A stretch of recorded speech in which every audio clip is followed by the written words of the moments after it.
वाहनासह 04,03,000 रुपयांचा प्रतिबंधित गुटखा, सुगंधित तंबाखू जप्त. 02 व्यक्ती विरोधात गुन्हा दाखल. स्थानिक गुन्हे शाखेची कारवाई.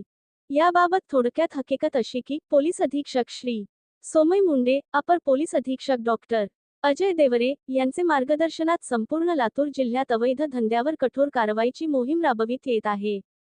दिनांक 6 एप्रिल 2025 रोजी स्थानिक गुन्हे शाखेच्या पोलीस पथकास महाराष्ट्र शासनाने प्रतिबंधित केलेले अन्नपदार्थ तंबाखूजन्य पदार्थाची अवैध विक्री व्यवसाय करण्यासाठी वाहतूक करीत आहे, अशी खात्रीशीर माहिती मिळाली. सदर माहितीवरून पथकाने दिनांक 6 एप्रिल 2025 रोजी मध्यरात्री रात्रीचे 2:30 वाजण्याच्या सुमारास महाराष्ट्र शासनाने महाराष्ट्र राज्यामध्ये विक्रीसाठी प्रतिबंधित केलेला 88,800 रुपयांचा गुटखा, सुगंधित तंबाखू गुन्ह्यात वापरलेले एक 4-चाकी वाहन व एक मोबाईल असा एकूण 04,03,800 रुपयांचा मुद्देमाल जप्त करण्यात आले आहे. प्रतिबंधित गुटखा, सुगंधित तंबाखूची अवैधरित्या वाहतूक करीत असताना मिळून आलेला इसमनामे.